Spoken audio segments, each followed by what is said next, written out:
Astaghfirullahaladzim, astaghfirullahaladzim, innallah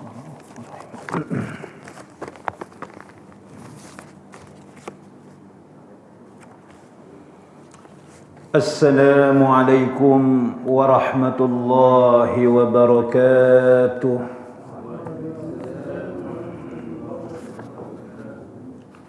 Ila hadratin Nabi Mustafa Muhammadin sallallahu alaihi wasallam, summa ila al-kubur wa li jami'il muslimin wal muslimat wal mu'minin wal mu'minat kulluhum ajma'in. Shawlillahi lahumul Fatihah. A'udzu billahi minasy syaithanir rajim. Bismillahirrahmanirrahim. Alhamdulillahi rabbil alamin. Ar-Rahmanir Rahim. Maliki yaumiddin. Iyyaka na'budu wa iyyaka nasta'in. Ihdinas siratal mustaqim. Siratal ladzina an'amta 'alaihim ghairil maghdubi 'alaihim waladdallin.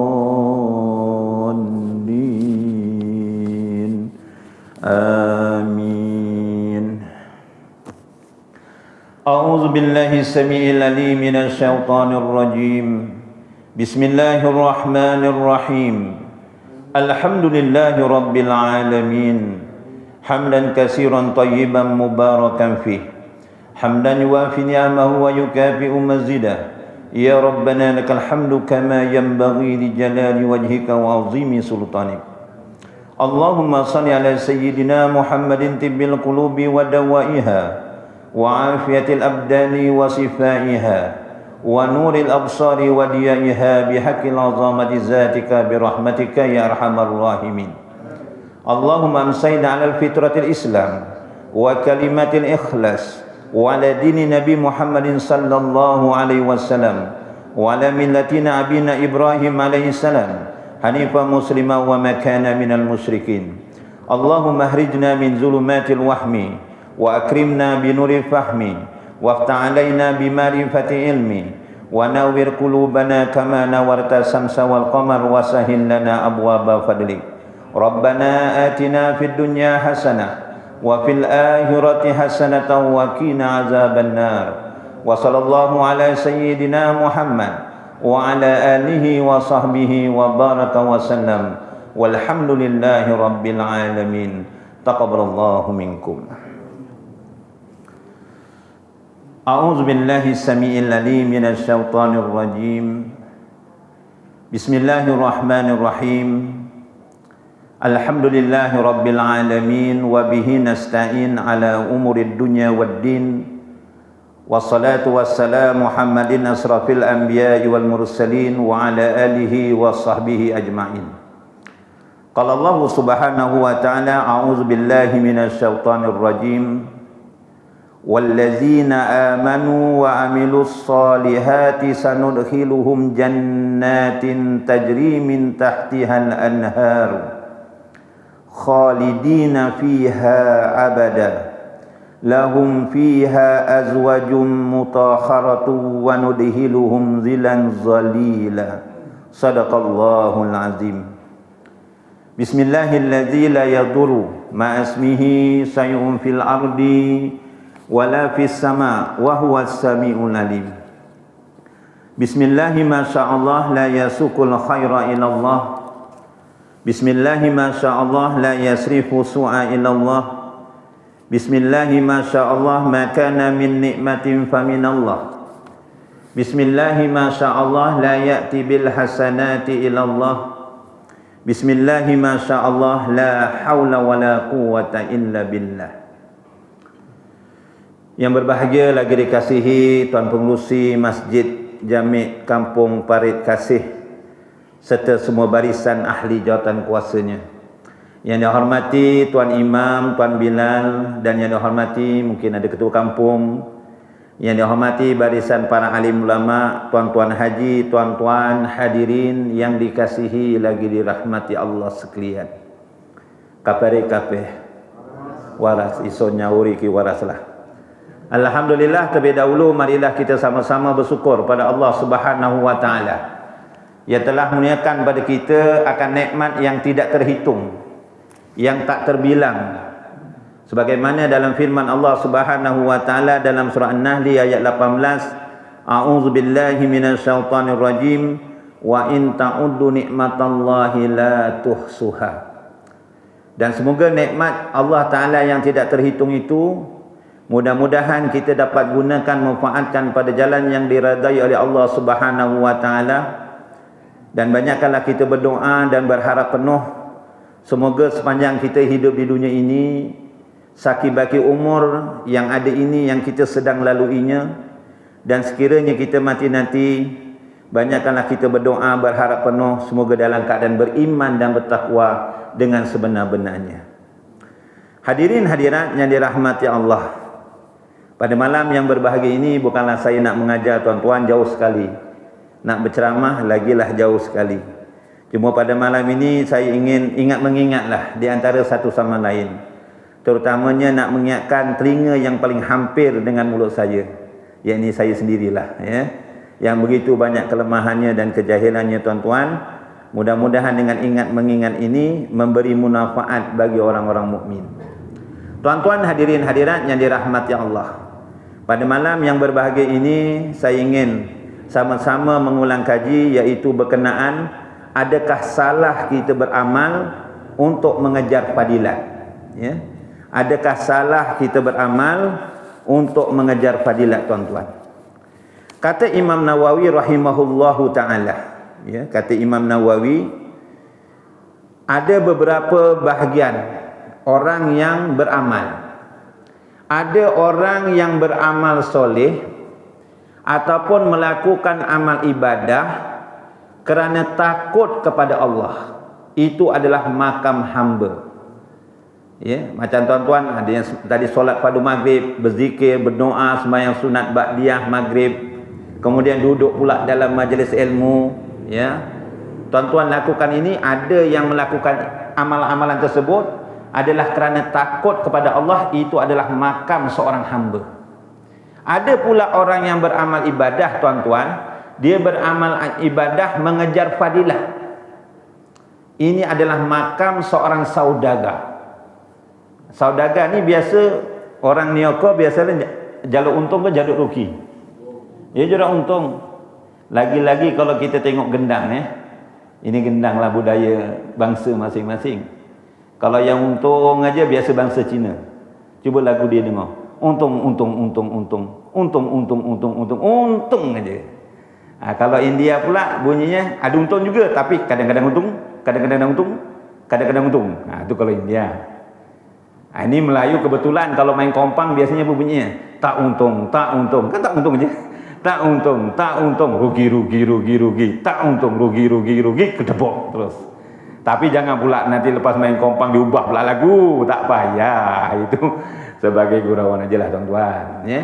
Jadi ada orang yang beramal ibadah ni dia mengejar fadilat. Ya, nanti ini yang saya nak bahaskan pada malam ini. Yang ketiganya, ada orang yang beramal ibadah, melakukan amal soleh kerana ia adalah perintah Allah. Itu adalah makam orang yang berilmu. Ada orang yang melakukan amal soleh, melakukan ibadah kerana dia yakin setiap amal soleh yang dilakukan ini sentiasa dalam pengetahuan Allah. Allah Ta'ala melihat apa yang dia buat. Itu adalah makam ihsan. Tapi makam yang paling tinggi, tuan-tuan, kedudukan amal soleh yang paling tinggi, dia melakukan amal ibadah, tuan-tuan, kerana apa? Kerana bersyukur kepada Allah. Itu adalah makam orang yang ikhlas. Tidak lain tidak bukan yang kita nak ambil kuduah, contoh yang terbaik, iaitu Rasulullah sallallahu alaihi wasallam. Ketika itu Rasulullah di rumah Sayyidatina Aisyah radhiyallahu anha. Gilirannya di rumah Sayyidatina Aisyah. Ketika itu Rasulullah dilihatnya solat, mendirikan solat, terutamanya solat sunat qiyamul lail, sampai sikile bengkak. Sampai sikile bengkak kerana terlalu lama berdiri mendirikan solat. Saya kalau bengkak bukan kerana mendirikan solat, kerana gout, tuan-tuan. Hari ini alhamdulillah lah sihat. Dah beberapa bulan ni hampir setahun alhamdulillah sihat. Syukur pada Allah. Ya, mungkin saya bengkak kerana gout ke terpelecok ke apa ke. Tapi Rasulullah sampai kakinya bekak kerana banyak lamanya mendirikan solat. Lalu Sayyidatina Aisyah dalam hadis sebut, pengajaran hadis sebut, dia bertanya, "Ya Rasulullah, kenapakah kamu beramal ibadah sampai koyong ini?" Tapi tak cakap jauh lah tuan-tuan. Kok sampai sikili bengkak, sedangkan sekiranya ada dosa yang lalu ataupun yang terkemudian, nascaya telah diampunkan oleh Allah. Dan Rasulullah pun dah dijamin oleh Allah masuk dalam surga. Kok susah payah sampai solat sikili bengkak, kenapa? Kita ni ada jaminan masuk surga tuan-tuan? Tak ada.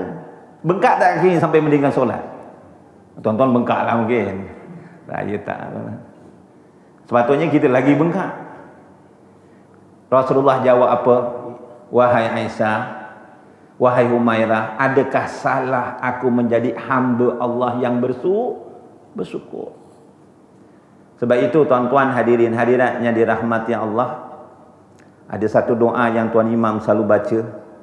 Jangan kita abaikan doa ini, walaupun ringkas, tapi dia sungguh bermakna doa ini. Sebab itu perkataan-perkataan Nabi, doa-doa Nabi ni ada yang termasuk dalam jawami'u kawamin. Walaupun pendek, tapi maknanya yang begitu mendalam, begitu meluas. Satu masa Rasulullah sembahyang dengan Muaz bin Jabal. Rasulullah pegang Muaz, "Wahai Muaz, aku sayang kamu kerana Allah."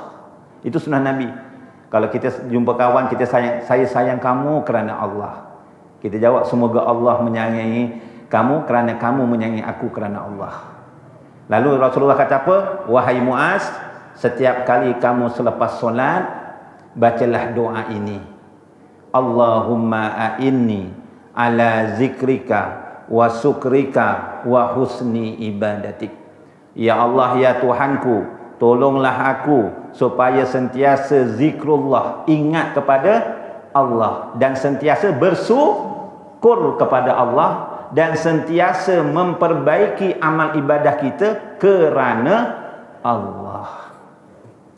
Tuan-tuan hadirin hadiratnya dirahmati Allah, adakah salah kita beramal mengejar fadilat?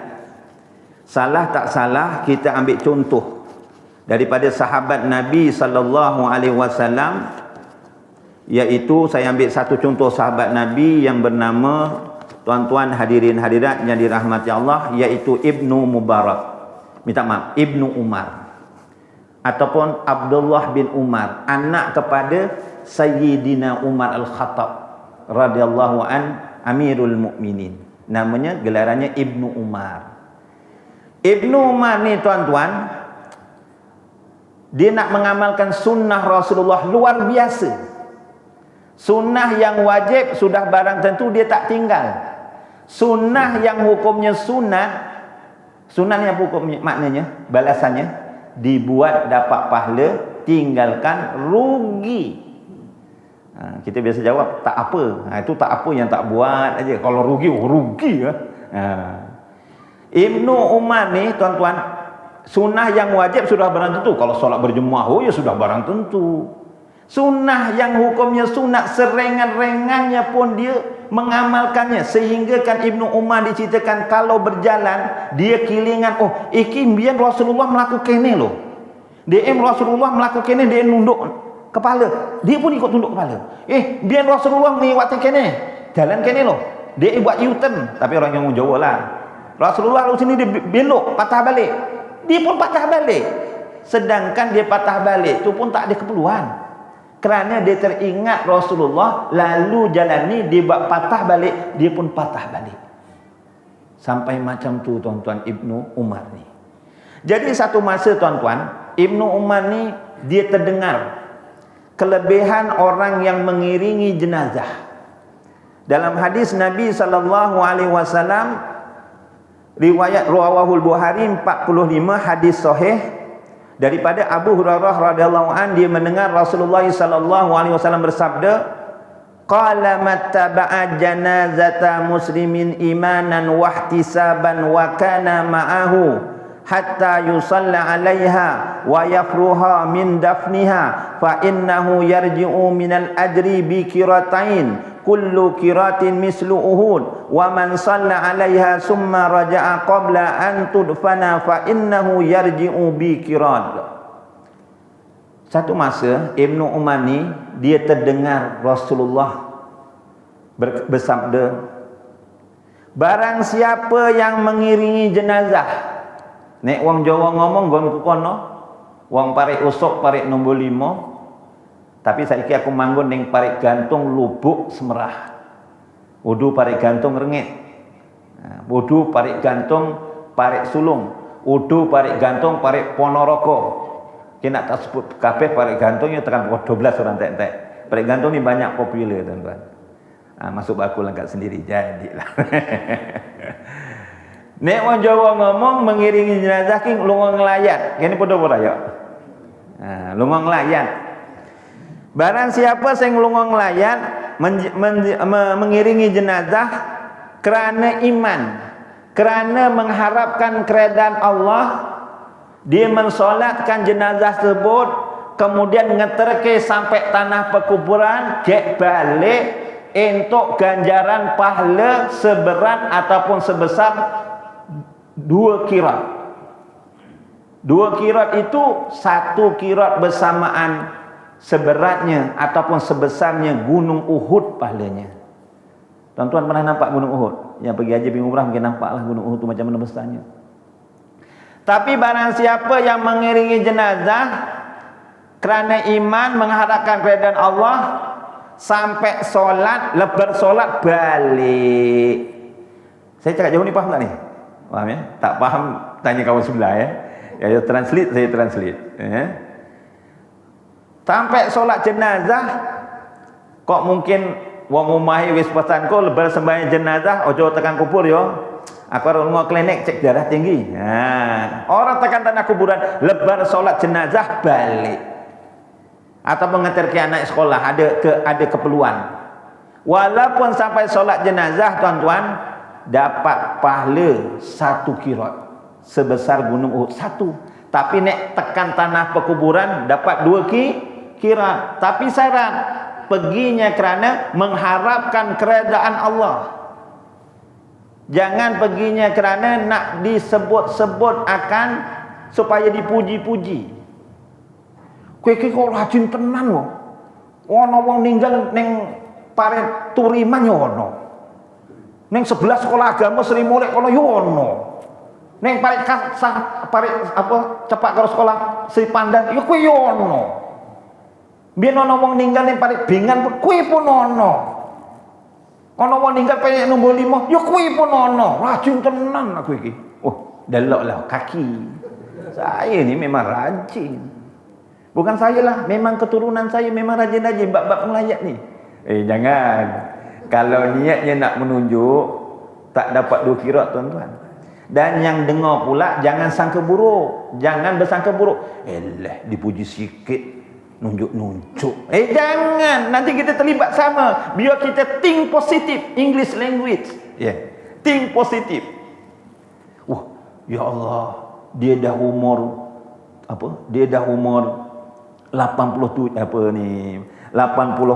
84 kok rajin lagi luang layat yo. Di ronare ni kok ono sing aku umure 48 kok jarang lunga. Gek 84 bojone loro lho. Kok rajin ngono ni. Sing aku umure 48 bininya 1 kok ora pernah luang layat. Biar think positif. Jangan sangka buruk. Dia nak nunjuk tu terpulang dia lah tuan-tuan. Jadi niat kena jaga ni. Nanti saya terangkan niat ni tuan-tuan. Jadi tuan-tuan hadirin hadirat yang dirahmati Allah. Tapi barang siapa yang mengiringi jenazah tapi dia duduk bawah pokok kelapa. Ini bukan orang sini ya. Orang Kutub Utara. Duduk bawah pokok bunga. Orang suruh solat jenazah, dia duduk bawah pokok bunga. Biasa Pak Imam kan beritahu sebelum nak solatkan. Tuan-tuan, alhamdulillah, terima kasih di atas kehadiran tuan-tuan sama-sama dalam menguruskan jenazah. tak siap, tak lama lagi jenazah nak dah siap di kapan, kejap lagi nak solatkan, dapatlah naik, semoga dapat sama-sama memberi penghormatan yang terakhir, pertolongan pada arwah untuk kita sama-sama solatkan jenazah. Ataupun sebut hutang-hutangnya kalau ada hutang-hutang tersebut. Yuk naik, minta maaf. Seluar kotor. Dah tahu kau pergi ngelayat. Kenapa? Setakat kotor kena tanah bukan najis. Takkan kena tembelek. Belum ambil wudu, paip tak ada.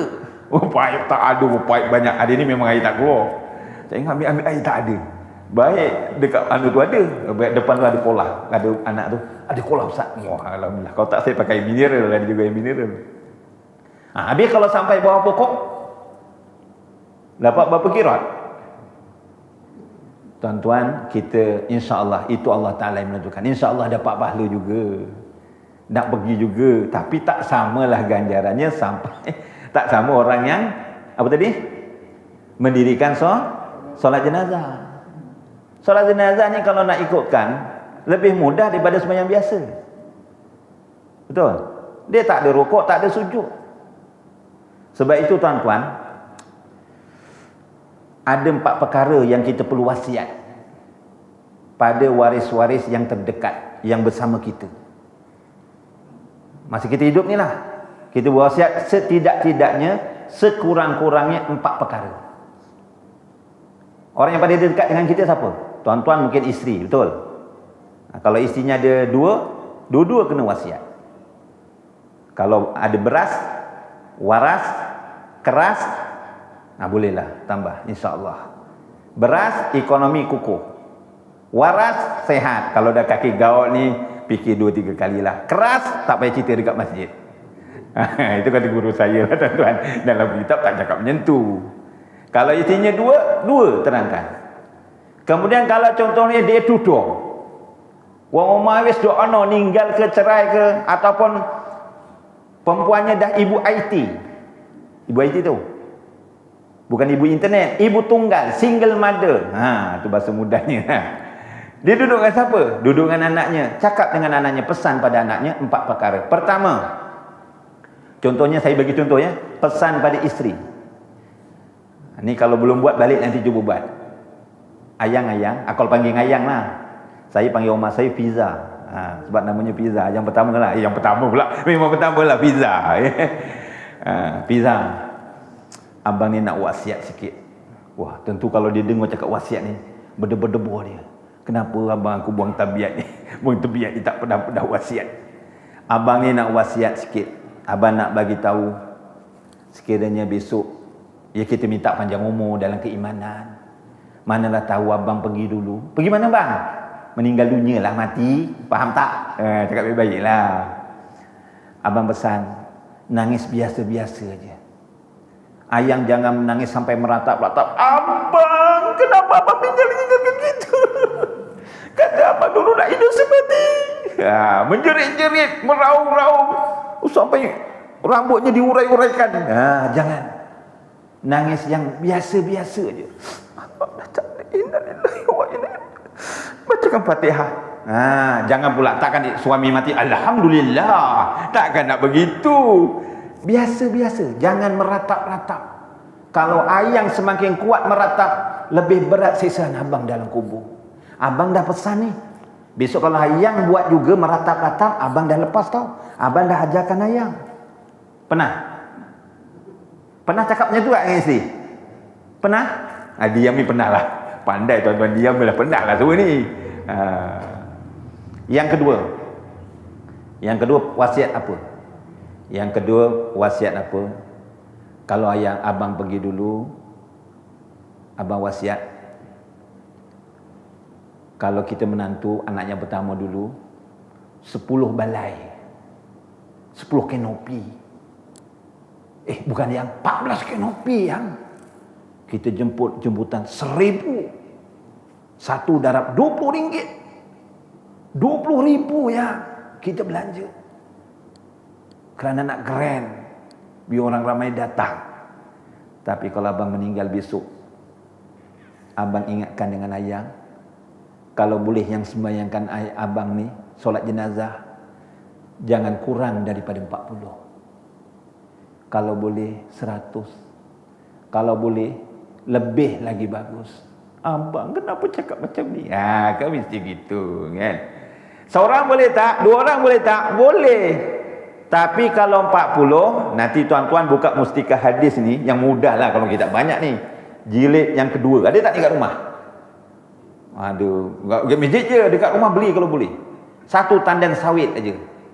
Sekarang lah, dulu, sekarang kena 2 tandan lah, yang besar 50 kilo. Dah tinggal 60 lebih kan. Beli 1, harga dalam 20 lebih. Muka surat 360. Kalau 40 orang yang solatkan jenazah, lepas tu akidahnya akidah yang benar, tidak menyekutukan Allah, maka doanya dimakbulkan oleh Allah. Doanya bisa doa apa? Minta diampunkan dosa si mati. Dan mudah mendapat syafaat Allah. Kalau abang tahu, abang masih hidup memang jarang pergi ngelayat. Ayang suruhlah anak-anak kita tu pergi tapis-tapis ke. Anak-anak yatim sekolah agama ke, suruh datang sembahyangkan jenazah abang. Pesan. Dan abang pesan sekali, yang mengimamkan solat jenazah abang ni, kalau boleh anak kita. Tapi nak ajar anak kita supaya sembahyang, ajarkan dulu dengan anak kita. Biasanya anak yang boleh solatkan jenazah arwah bapa dan ibunya ni, biasanya anaknya yang memang kaki solat. InsyaAllah dia mudah nak jadi imam jenazah untuk kita. Biasanya yang saya lihat tuan-tuan. Ya, kena latih. Yang ketiga, tuan-tuan hadirin hadirat, pesan kepada orang yang terdekat dengan kita, kalau abang mati besok, kebumikanlah tempat mana yang abang meninggal. Tapi yang munasabah, jangan tak munasabah. Dia duduk dekat kampung Parit Kasih Sayang. Nanti kalau abang meninggal, kuburkan abang dekat perkuburan Bakek.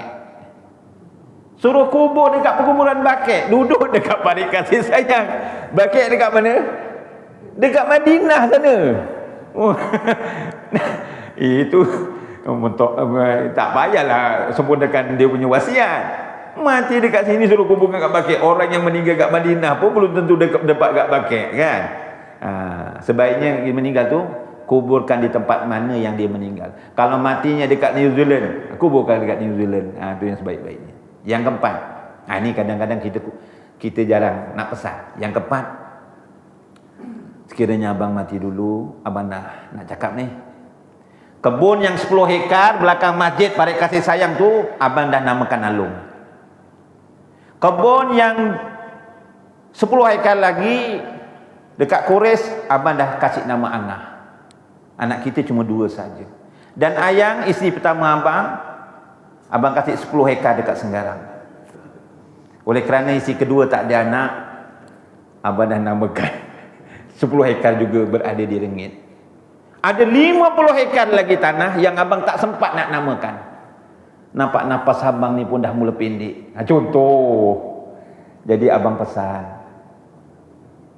harta pusaka yang ada ini jangan bergaduh, bagilah secara faraid.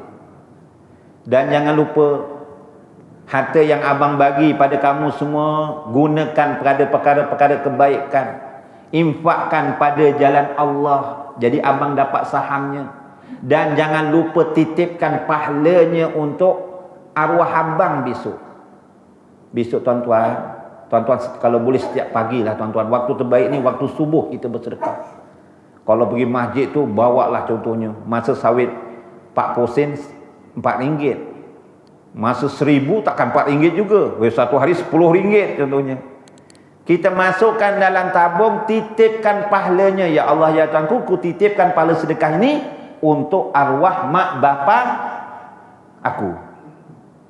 Arwah mak bapak dapat pahala, dan anak yang meniatkan tadi tu, mentitipkan itu pun dapat pahala juga. Dan jarang orang guna tuan-tuan. Di antara waktu yang mustajab doanya selepas bersedekah. Selepas bersedekah. Lagi-lagi waktu subuh kita masukkan duit semampunya lah, naik RM10, RM10. Ya Allah ya Tuhanku, temukanlah jodohku ya Allah. Sehingga ono jodoh. Macam adik Ali dah ada niat lain contohnya. Dia nak marah lah sebab di kawan saya. Nak sebut tuan-tuan ni, ustaz ni. Contohnya. Ataupun masukkan RM10, ya Allah ya Tuhanku, mohon padamu ya Allah, sembuhkanlah penyakit jiranku. Sebaik-baiknya sekali sedekah satu hajat. Nak banyak hajat pun boleh. Ini masukkan 50 sen. Mintanya daripada lepas waktu subuh sampai pukul waktu duha. Patut-patutlah. Kelenting. Mintanya sampai 20 hajat. Bukan tak boleh. Tapi ya patut-patut. Itu dulu saya lah tuan-tuan. Jadi 4 perkara. Sebab apa tuan-tuan? Apabila seseorang itu nak meninggal dunia, belum mati lagi, tengah nazak tuan-tuan, nak dicabut nyawanya, belum mati tuan-tuan, 5 perkara dah menanti kita. Tak kira lah kau kaya ke, miskin ke, berpangkat ke tidak ke, duduk bandar ke, luar bandar ke, semua dinanti tengah kita menghadapi sakaratul maut, tengah nazak ni. 5 perkara menanti. Pertama yang dinanti apa tuan-tuan? Harta kita. Dinanti oleh siapa? Waris-waris kita belum mati lagi tuan-tuan. Tengah nazak tarik. Itu masing-masing lah tuan-tuan. Waris dah tunggu. Bayangkan tuan-tuan kalau yang nunggu tu warisnya yang soleh ataupun solehah, alhamdulillah. Kita dah nazak tu, dia tak fikirkan harta, dibacakan surah Yasin dekat kita, bacakan surah Ar-Ra'du, dia ajarkan kita, talkinkan kita, la ilaha illallah. Dibimbing. Itu waris yang soleh dan solehah. Tapi bayangkan kalau dalam masa hidup, tangi turu, surunge luhur balik, lebar luhur lunga meneh, surunge asar balik, lebar asar lunga meneh, surunge maghrib balik lunga kerja, sampai ninggal ke solat, sampai ninggal ke solat Jumat, sampai ninggal ke ora campur karo wong. Paham maksudnya?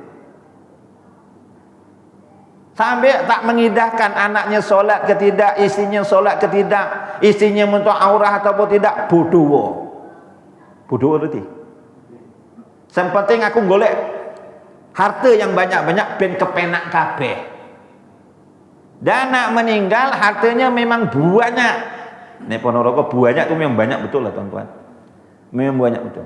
Tapi warisnya tak soleh dan soleha. Kita dah tarik amat minta ya Allah, dijauhkanlah tuan-tuan. Saya mengingatkan diri saya. Kita dah anaknya kok cakap, ngah bila abah nak pergi ya? Semalam macam tu juga. Tak pergi-pergi. Tak sabar betul nak dapat kebun 10 hektar belakang masjid Parit Kasih. Boleh tukar kereta yang mantap sikit. Boleh nak tambah rumah lagi. Ya Allah, doa yang tak elok-elok. Tu kita kena hati-hati. Yang kedua, apa yang dinanti? Nyawa kita dinanti oleh malaikat maut. Yang ketiga, apa yang dinanti? Daging kita. Lagi-lagi saya ngawak yang lemu lagi. Jangan lemu lah, comel. Sedap sikit bahasa. Comel. Daging kita dinanti oleh siapa? Dinanti oleh tanah. Tulang kita dinanti oleh siapa? Daging kita dinanti oleh ulat. Tulang kita dinanti oleh tanah. Dan yang akhir sekali tuan-tuan, amalan kita. Apabila kita dibawa jenazahnya ke kubur, 3 perkara mengiringi. Harta, keluarga, amal. Masuk kubur yang tinggal apa? Amal. Keluarga balik, walaupun dalam masa hidupnya isteri kata, I love you abang. Sayang sangat abang kan. Dah meninggal, dia nak masuk dalam kubur sama ke? Pergi kubur pun tak boleh, dah ihdat 4 bulan 10 hari. Anaknya nak masuk kubur sama ke? Tak nak. Kereta kita EX50, EX50 EX70 Mercedes, Mercedes azan. Mercedes masuk dalam kubur ke? Tak masuk. Bahkan tuan-tuan, apa namanya tu, tika mengkuang tu, Yang buat baca talqin duduk tu atau berdiri, itu pun dibawa balik. Yang tinggal amalan. Amalan kita pun dinanti oleh orang yang dizalimi. Kita azan dulu ya. Nanti kita sambung sikit.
Tuan-tuan hadirin hadirat yang dirahmati Allah. Sikit lagi ya. Tapi sampai mana tadi? Sampai kubur, 3 perkara menantingi, mengiring kita. Harta balik, keluarga pun balik. Harta jangan tika mengkurang pun balik. Motor kapcai kita pun dekat luar je, tak masuk dalam kubur. Betul? Yang tinggal amalan kita. Amalan kita tu pun dah dinanti oleh orang. Itu yang besok kata Rasulullah, ada umatku dibangkitkan di akhirat kelak dalam keadaan muflis. Dalam keadaan apa? Muflis. Kalau dunia muflis ni disita lah hartanya, tak ada harta. Tapi bukan tak ada harta tuan-tuan, pahalanya habis. Pahalanya diambil orang. Diambil pengurusi sikit, contoh. Dia ambil isterinya sikit. Kenapa dia ambil isterinya? Kau kenapa dalam masa hidupnya tak menutup aurat? Pergi keluar rumah bertemu dengan bukan mahramnya. Pakai tudung tapi pakai baju t-shirt mentetet. Sekarang ni orang-orang ni kalau pakai tudung untuk aurat. Tak sempurna. Tak semestinya pakai tudung je dah sempurna. Pakai tudung tapi t-shirt mentetet tahu. Macam sarung nangka. Mentetet gitu. Bentuk badannya nampak, tenunannya jarang, menutup seluruh anggota badan melainkan muka dan kedua tapak tangan hingga pergelangan tidak mencakupi. Tak sempurna tutup auranya. Kenapa tak tutup aurah? Suami aku tak pernah tegur. Besok dituntut. Jiran pun minta pahala. Kenapa jiran minta pahala? Kita suka ngumpat jiran. Jiran saya tu kemproh betul. Tai dekat tai ayam dekat tempat duduk motor. Lepas tu dia bela ayam. Ayam terbah lepas kat rumah kita. Ngata yang bukan-bukan. Besok tuntut dengan pahala. Ataupun ada kaitannya dengan harta, metik kelapa sawit. Melawas pula sawitnya. Tengok tepi sepadan kebun orang ni, tuannya ni dekat Felda. Sawitnya tak dipetik 4 tandan satu pokok ni. Membazir. Dia curi sawit 4 tandan. Membazir kata dia, aku nolong petik ni daripada membazir.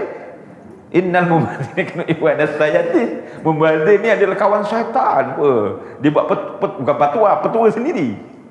Dia petik sawit. Besok dekat akhirat bukan bayar dengan 4 tandan sawit. Bayar dengan apa? Pahala.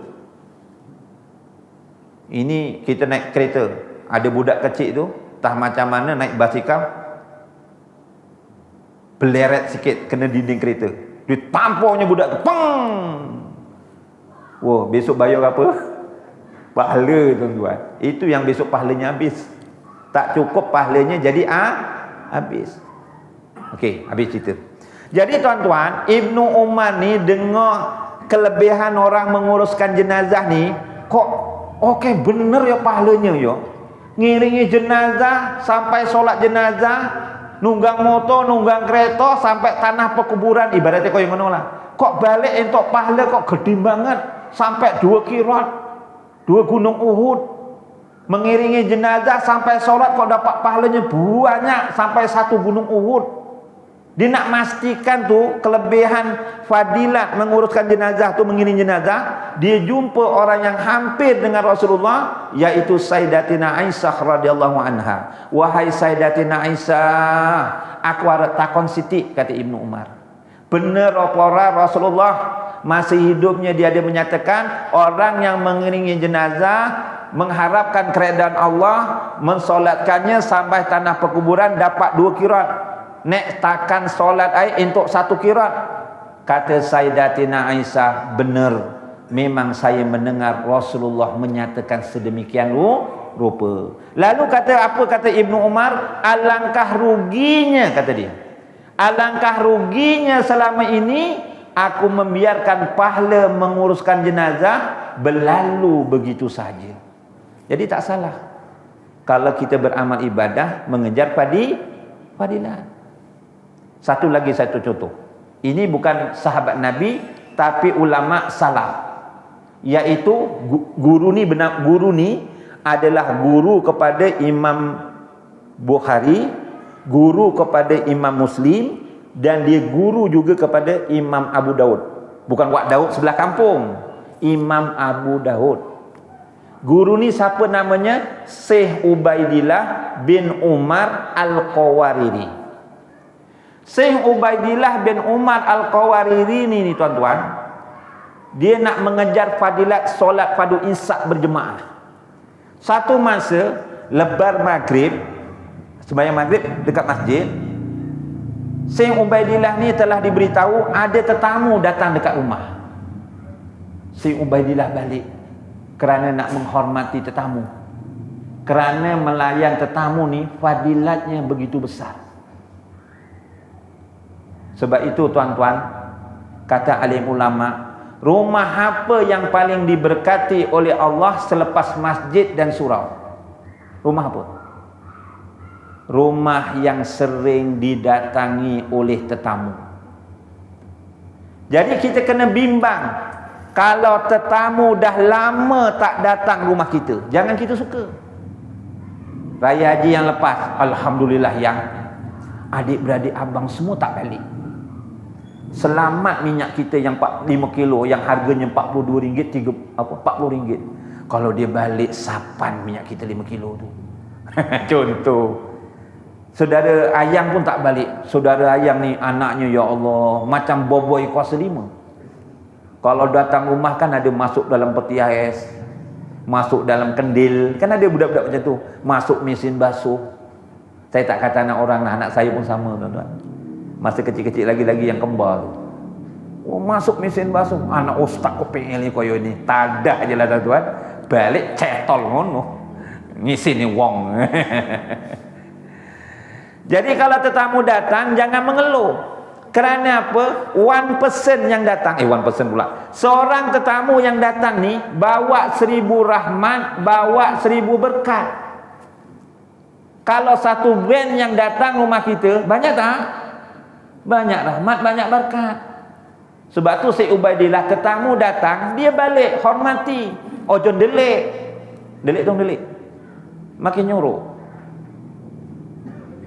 Sebab itu nak melayan tetamu yang terbaik ni, kita ambil dalam surah Az-Zariyat ayat 25 ke hingga 27, saya lupa lah.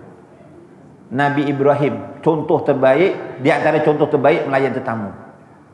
Kalau tetamu datang, perkara yang paling utama kita nak buat, mainkan bulan Ramadan, cepat-cepat keluarkan air ataupun jamuan. Itu yang diajarkan dalam ayat tersebut, surah Az-Zariyat. Cepat-cepat keluarkan jamuan, setidak-tidaknya air. Macam masjid ni tuan-tuan, saya belum duduk, air dah tuang. Masya Allah, tabarakallah. Ini kalau fresh sorin, lagi sedap tuan-tuan.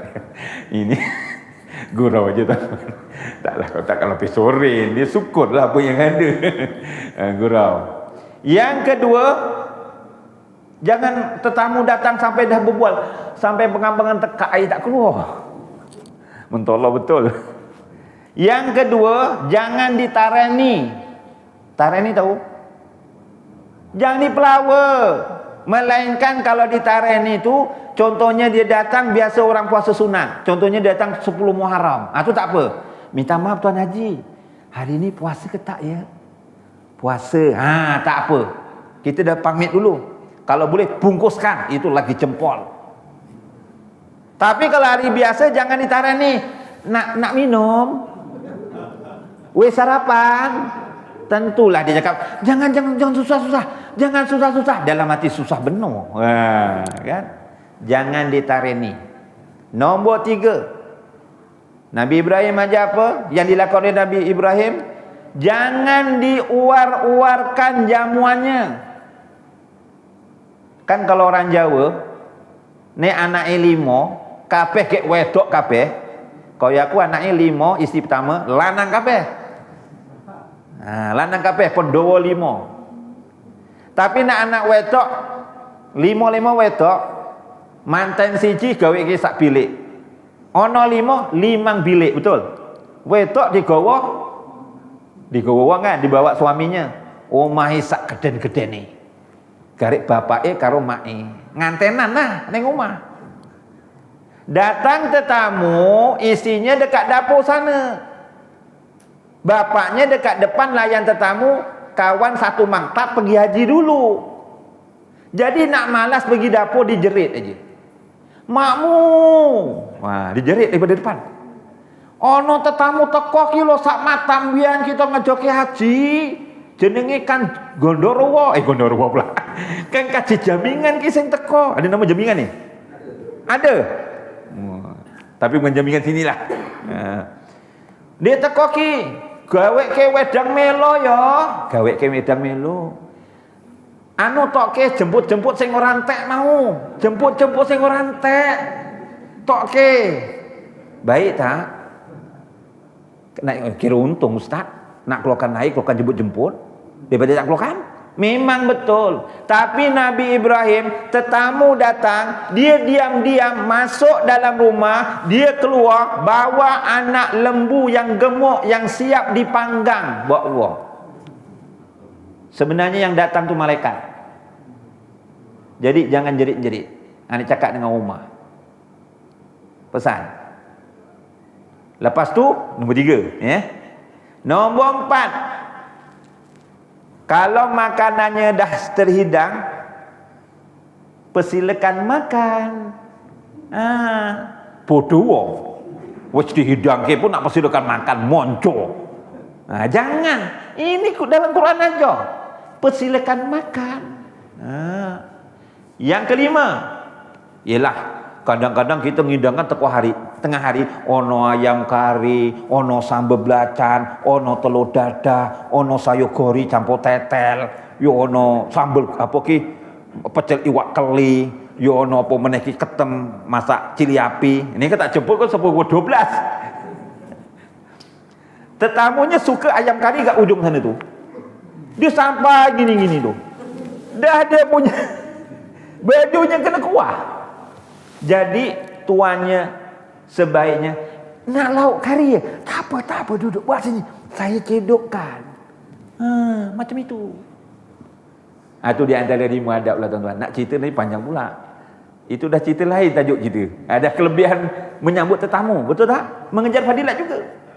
Jadi Syekh Ubaidillah bin Umar Al-Qawariri ni ada tetamu datang, dia balik. Dia layan dengan cukup baik, sediakan air, mesra, wajah manis. Kita kalau tetamu datang ni tuan-tuan, tanda-tanda ahli surga dekat dunianya, mukanya muka yang manis. Bukan mencucung gitu. Jangan. Muka masam. Tapi jangan pula nampak orang masam. Kuih alin rokok. Siapa saya ngomong, kuilah kon ngomong kelas orang gelem. Usah kamal lah ngomong. Wong nek mukanya masam ahli neraka, jangan. Surga neraka tu bukan kerja kita yang nentukan, Allah. Yang saya terangkan ni mendorong jangan kita suka muka masam. Tandanya orang yang muka manis tu tanda ahli surga banyak senyum. Tapi jangan tabung lalu senyum. Jangan. Masukkanlah. Kenapa? Senyum sedekah. Lalu senyum aje lah.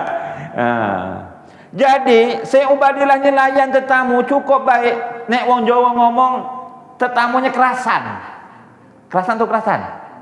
Tapi kalau tetamu datang mukanya mencucung, tengok jam aja. Kita balik, betul tak? Jadi ceritakan tetamunya ni, dia balik agak lewat. Masuk Isyak 8.30. Berapa? 8.31. Ini dah nak pukul 9, tak tahu berhenti Ustaz ni.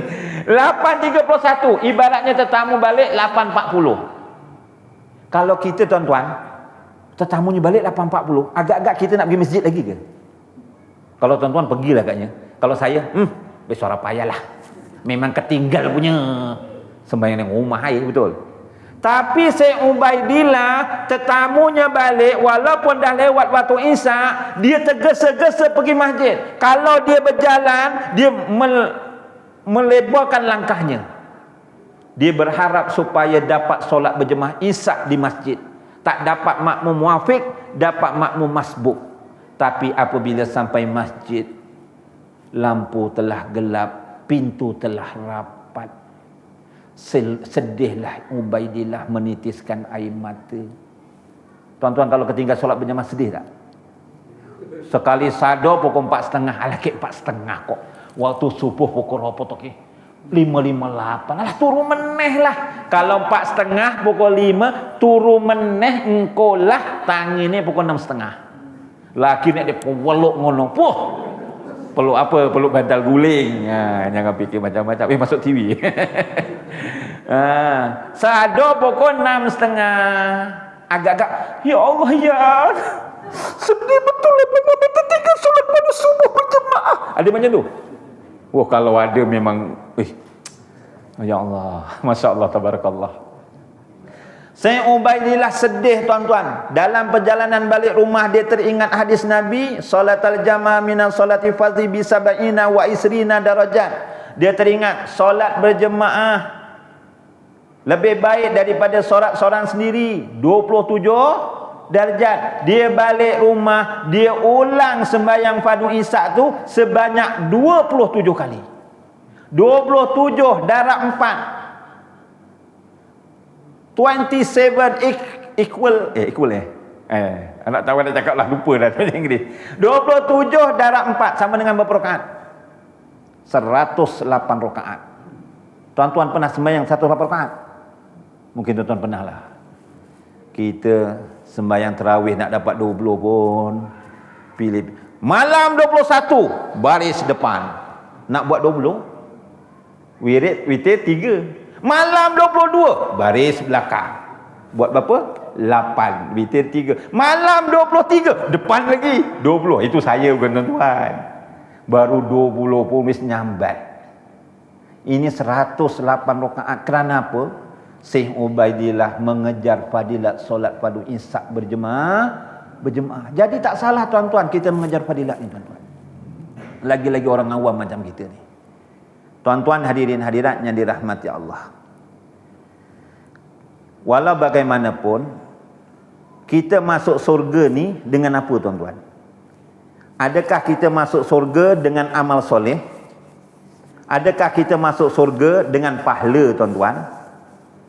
Jawapannya kita masuk surga adalah dengan rahmat Allah. Lalu sahabat pun bertanya kepada Rasulullah, "Ya Rasulullah, adakah kamu juga masuk surga dengan rahmat Allah?" Sahabat tanya, "Ya Rasulullah, adakah kamu," yakni Rasulullah, "adakah kamu juga masuk surga dengan rahmat Allah?" Lalu Rasulullah berkata apa? "La yudhilu ahadam minkum amaluhul jannah wala yujiruhu minan nar wala ana ila birahmatin minallah." Tidak ada amalan seorang pun yang boleh memasukkan ke dalam surga dan menyelamatkan dari neraka. Tidak juga denganku kecuali dengan rahmat Allah. Rawahu Muslim. Maksudnya Rasulullah masuk surga pun dengan rahmat Allah. Loh, nek mampu surga dengan rahmat Allah, kenapa kita kena golek pahala? Gawe apa? Ibaratnya kata alim ulama, pahala tu diibaratkan macam mata wang. Kalau dekat Malaysia kita makan ayam golek, ayam gunting, bayar dengan ringgit Malaysia. Dekat Woodland kat mana? Singapura Woodland apa? Woodland. Saya pernah tuan-tuan nak pergi kursus dekat Selat Tebrau tu, apa tu, dekat yang bebas cukai tu dulu. Setulang. Salah masuk lorong ke Singapura.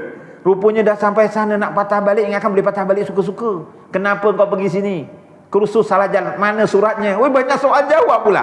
Ada muka berganas ke saya ni. Rupanya lepas tu saya memang jaga-jaga betul jangan salah lorong tuan-tuan. Dekat Singapura makan mi ke apa, bayar dengan duit Malaysia, laku tak? Dia bayar dengan $1. Tuan-tuan pergi Batam, Indonesia, bayar dengan rupiah. Tuan-tuan pergi Amerika, US dollar. Tuan-tuan pergi London, pound sterling. Tuan-tuan pergi Mekah, dirham, rial. Dekat akhirat, rial, ringgit Malaysia. Jawapannya adalah pahala. Jawapannya adalah pahala tuan-tuan.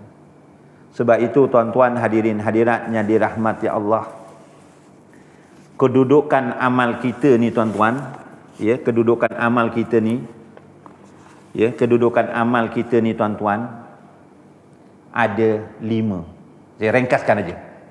Pertama, ada amalannya sah dan diterima oleh Allah. Ini yang kita nak cari. Amalan kita sah dan diterima oleh Allah. Solat kita sah dan diterima oleh Allah. Betul? Itu yang kita cari. Yang kedua, kedudukan amal, solatnya tak sah. Minta maaf. Amalannya tak sah dan tak diterima oleh Allah. Contohnya saya ambil ibadah solat contohnya. Solatnya tak sah. Agak-agak diterima oleh Allah ke tidak? Contohnya tuan-tuan. Malam tadi hujan lebat. Pukul berapa ya Mah pula. Ahmad. Pukul 3 bengi hujan lebat. Aku lepas ngawe projek. Aku tangi. Projek itu yang nak tanya apa? Aku tangi sembahyang tahajud 8 rakaat. Sembahyang tahajud 8 rakaat. Sejuk-sejuk tuan-tuan, lepas gawe projek 8 rakaat sembahyang. Tapi kura-kura jika uduk. Kalau dia ambil uduk pun sah tak sembahyang dia? Ya tak sah, orang mandi wajib. Projek tu bersetubuh maksudnya, bukan projek buat bangunan. Kalau bersetubuh, ambil uduk, ia tak terangkat. Sebab tu dalam mandi wajib ni, ada yang sunnah, ada yang mandi wajib dengan wuduk lah. Wajib-wajib dengan wuduk ni, ada yang ikut sunnah Rasulullah, ada yang hukumnya sunnah sendiri, ada yang hukumnya memadai dari segi fiqh. Contoh, sebab mewajibkan mandi junub kan tadi maksudnya. Bersetubuh, keluar air mani, darah haid, darah nifas, wiladah, betul? Dan mati orang Islam selain pada mati syahid. Contoh tuan-tuan, dia bersetubuh ataupun keluar air mani. Kalau ikut sunnahnya, dia bersihkan dulu. Ada najis ke, benda-benda yang bercegah air sampai ke kulit anggota badan, ada cat ke, ada getah ke apa, bersihkan dulu. Kemudian dia bersih, sunat mengambil wuduk. Barulah mandi wajib. Niatnya apabila air sampai salah satu anggota badan. Lapas niatnya contohnya nawaitu rafa'al hadatsil akbari lillahi ta'ala. Nawaitu usul mafruḍ an jami'il badani fardun alayya lillahi ta'ala. Banyaklah niatnya tu. Dalam hati itu penting. Saja aku mengangkat dah besar kerana Allah, lintasan hati. Lepas tu ratakan air pada seluruh anggota badan. Sebab tu kena duduk kelengkang-kelengkang, gak bibir-bibir kena sampai. Tapak kaki kita tu kalau mbien wong mandi ning parit ning kolam. Sebab tu pernah saya ngajar bab mandi wajib, saya niatkan padu mandi ada 2. Pertama niat, kedua meratakan air pada seluruh anggota badan. Saya terangkan niatnya apa, ratakan air apa. Dia pun cakap, "Ustaz, saya mandi kok niatnya tak sama yang Ustaz baca. Saya Ustaz ambil gayung aja, saya baca Allahu Akbaru kabira." Saya pun sambung, "Walhamdulillahi katsira." Benar Ustaz. Saya cakap itu memang betul, tapi doa iftitah. Kenapa bersebut Allahu Akbaru kabira? Sebab mandi hadas besar. Allahu Akbar, Allah yang maha besar. Habis kalau mandi kecil, Allah yang maha kecil. Dia pun senyap, dia tak boleh jawab. Yang perempuan diam aja. Ya orang Batu Pahat ni sebelum PKP kan asal ada majlis ilmu ada makan. Ni ada makan tak ni? Nanya pula. Tak ada tak apa, saya gurau aja tuan-tuan. Saya nak pergi makan, tiba-tiba ada perempuan datang. Gek mening gitu loh. Ayo. Rupa-rupanya single mother. Gek nangis-nangis gitu. Saya kalau nampak perempuan nangis memang letih tuan-tuan. Kalah saya. "Ustaz, saya dah 5 tahun kematian suami." Dah 5 tahun kematian suami. Saya hidup dengan arwah suami 30 tahun Ustaz. Maksudnya dah 35 tahun. Itu tak campur akil balik Ustaz. Saya mandi kok tak sama yang macam Ustaz acuh. Ya Allah. Dia sedih nangis gitu. "Ustaz, cuba semak niat saya yang dalam hati pun tak sama Ustaz." Baca kak, baca. Bismillahirrahmanirrahim. Baguslah tu sudah. Celam-celum tanggal suan jeruh melpuning kolam. Ini macam tak Arab. Dia niat apa? Celam-celum tanggal suan jeruh melpuning kolam. Maksudnya celam-celum tanggal seluar dalam terjun dalam kolam. Ini yang salah, jangan buat ya. Nanti wah, aku niatnya salah rupanya. Celam-celum tangga sojo mlebu ning kolam. Ini yang salah. Makcik belajar dengan siapa? Makcik belajar dengan mak bidan. Makcik ni adik-beradiknya ramai. Jadi makcik anak sulung, ngalah tak sekolah, adik-adik sekolah dia tak sekolah. Tengok baik dia belajar. Okey, dah lagi tajuk ni. Jadi tuan-tuan, dia ambil uduk baru mandi. Itu kok sunnah. Ada orang pula dia mandi dulu baru ambil uduk. Itu sunnah sendiri. Maksudnya bukan sunnah daripada sunnah Rasulullah. Ada orang pula mandi ada besar je. Dia tak ambil uduk. Terangkat tak ada kacanya? Terangkat. Tapi walau bagaimanapun tak samalah yang ikut sunnah tadi. Tapi kena jaga. Mana tahu tengah gosok-gosok tadi perut jarinya ni perut jari tercekel manuk. Ni dalam tapi ni tahu. Manuk tahu, bukan doken. Manuk iki. Tu dalam kena belajar bab fiqh lah. Kalau nak cerita kat sini balik buku 3 nanti. Yang ngajar bab fiqh tambah bab fiqh. Macam mana? Mandinya lepas tak? Mandinya lepas kan? Tapi wudunya kalau dia ragu kena ambil wuduk lagi. Dia boleh masuk masjid, tapi kalau nak sembahyang kena ambil wuduk lah. Tapi kalau belakangnya batal tak? Sentuh 1 jam pun tak batal, tapi tak kalah sampai 1 jam tuan-tuan. Itu ada bab fiqhnya tu. Jadi dalam bab adab besar. Contohnya dia adabnya tak terangkat. Walaupun dia sembahyang apa ni? Witir 8 rakaat. Tak sah. Apabila tak sah, terima oleh Allah ataupun tidak? Yang ketiga, amal ibadahnya sah tapi tak dipandang oleh Allah. Amal ibadahnya sah tetapi tak dipandang oleh Allah. Apa contohnya? Kowe matane abang iki kenapa? Aku ngangger bengi turune gorong jam ae lho. Aku nek wis tangi ku yo njikok wudu, yang baca Quran sampai sak juzuk. Lebar kuwi aku yo sembahyang sunat tahajud, sembahyang sunat tasbih. Yo sampai isuk tenan kuwi matane aku sing abang-abang ki. Maksudnya dia melakukan ibadah niatnya nak menunjuk-nunjuk. Sah tak? Sah, tapi tak dipandang oleh Allah. Yang keempat, amal ibadahnya sah,